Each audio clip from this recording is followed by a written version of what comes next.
আসসালামু আলাইকুম, welcome to my channel. আপনারা সবাই কেমন আছেন? আজকে আমি আপনাদের জন্য আরও একটি খুব সুন্দর ফুলের নকশা নিয়ে এসেছি। আপনাদের সুবিধার জন্য আমি কিছু অংশ সেলাই করে রেখেছি। এখানে আমি সবুজ কালারের উলের সুতা নিয়েছি। সবুজ কালারের উলের সুতা দিয়ে ফুলের 3টি অংশ আমি 3 দিকে সেলাই করেছি। ঠিক মাঝখানে এই ঘরটির থেকে 1 2 3 4 4টি ঘর যেরকমভাবে ক্রসভাবে সেলাই করেছি, ঠিক এই বাম দিকেও ক্রসভাবে 4টি ঘর তুলব। একটি একটি তোলার পর ঠিক এর উপরে ক্রসভাবে 4টি ঘর উঠবে।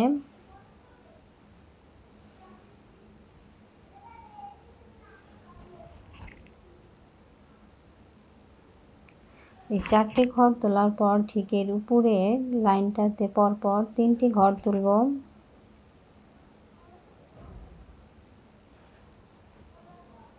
পাশাপাশি 3টি ঘর হবে, 3টি ঘরের উপর 2টি ঘর হবে।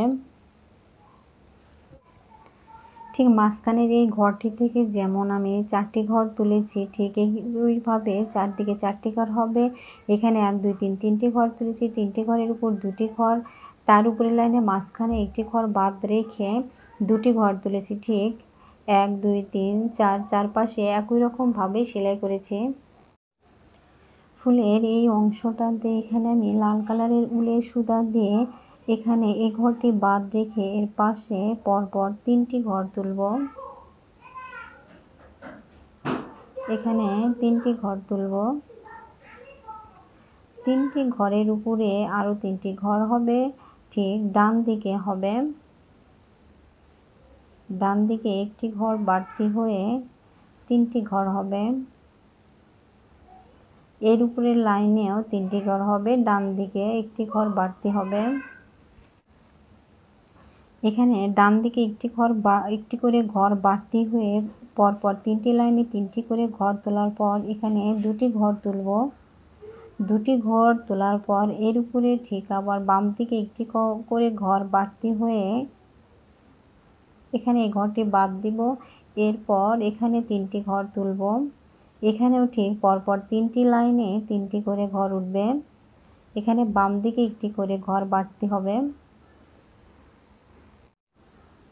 এখানে 1 2 3 3টি লাইনে 3টি করে ঘর তোলার পর ঠিক নিচের এই অংশটাতে এখানে একটি ঘর বাদ রেখে এখানে একটি ঘর তুলব। একটি ঘর তোলার পর ঠিক বাম দিকে লম্বালম্বিভাবে পরপর 3টি ঘর তুলব। লম্বালম্বিভাবে 3টি ঘর হবে। একটির উপরে আরও 2টি ঘর।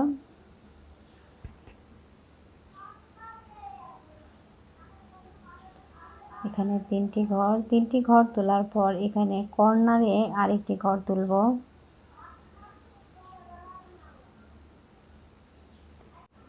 ফুলের এই অংশটা আমার সেলাই করা শেষ। আপনাদের সুবিধার জন্য আমি আরও একবার বলে দিচ্ছি। এখানে 3টি ঘর তুলেছি, 3টি ঘরের উপর 1 2 আরও 2টি লাইনে 3টি করে ঘর, এখানে 2টি ঘর। এর বাম দিকে 1 2 3 3টি করে ঘর 3টি লাইনে তুলেছি। এখানে একটি ঘর, এখানে একটি ঘর বাদ রেখে এখানে একটি ঘর, এর উপরে লম্বালম্বি 3টি ঘর, 3টি ঘরের ঠিক কর্নারে এখানে একটি ঘর। মাঝখানের এই অংশটাতে আমি অন্য কালারের একটি উলের সুতা ব্যবহার করব। আর এটি 1 2 3 3 পাশে একই রকমভাবে আরও 3টি ফুলের পাপড়ি সেলাই হবে। এখানে আমি 4টি পাশে একই রকমভাবে সেলাই করেছি লাল কালারের উলের সুতা দিয়ে। এখন আমি এই মাঝখানের এই অংশগুলো কমলা কালারের উলের সুতা দিয়ে সেলাই করে দেখাবো। শুরুতেই আমি এখানে ফাঁকা ঘরটি থেকে শুরু করব। এখানে একটি ঘর তুলব। একটি ঘরের উপর এখানে ফাঁকা 3টি ঘর আছে, পরপর এখানে 3টি ঘর তুলব। 3টি ঘরের ঠিক উপরে 5টি ঘর হবে। এখানে ফাঁকা অংশগুলো যে কয়টি ঘর ফাঁকা থাকবে সেই কয়টি ঘরে এই কমলা কালারের উলের সুতা দিয়ে তুলব। এখানে 3টি ঘর, 3টি ঘরের উপর ঠিক 5টি ঘর হবে। 1 2 3 4 5 5টি ঘর। 5টি ঘরের ঠিক উপরে এখানে 3টি ঘর বাদ আছে, 3টি ঘর তুলব। 3টি ঘরের উপর এখানে আরও একটি ঘর বাদ আছে। এভাবে 5টির উপর 3টি, 3টির উপরে একটি ঘর হবে। এখানে আপনাদের সুবিধার জন্য আমি আরও একবার বলে দিচ্ছি, এখানে এই লাল ঘরের পাশের ঘরটি ফাঁকা ছিল, এখানে একটি ঘর হবে। একটি ঘরের উপর পরপর 3টি ঘর তুলেছি। 3টি ঘরের উপর এখানে 5টি ঘর হবে। 5টি ঘরের উপর 3টি ঘর, 3টি ঘরের উপর একটি ঘর। এখানে 1 2 3 3টি পাশে যে মাঝখানের অংশটি ফাঁকা আছে, ঠিক এই 3টি পাশে ওই কমলা কালারের উলের সুতা দিয়ে আমি সেলাই করব এবং একই রকম সেলাই হবে। আমার এই ছোট্ট ফুলটি সম্পূর্ণ সেলাই করা শেষ। আমি এখানে 1 2 3 4 চারপাশে একই রকমভাবে সেলাই করেছি। আমি এখানে 2টি কালার ব্যবহার করছি। মাঝখানে এখানে সবুজ কালারের উলের সুতা ব্যবহার করেছি। আপনারা চাইলে ফুলের এই অংশটাতে একটি কালারের উলের সুতা দিয়েও সেলাই করতে পারেন, তবে এখানে আমি মোট 3টি কালারের উলের সুতা ব্যবহার করেছি। আমার ভিডিও যদি আপনাদের ভালো লেগে থাকে তাহলে অবশ্যই ভিডিওতে লাইক দিবেন, কমেন্ট করে জানাবেন কেমন হয়েছে এবং সাথে থাকা বেল আইকনটি অবশ্যই ক্লিক করবেন আরও সুন্দর সুন্দর ভিডিও পাওয়ার জন্য।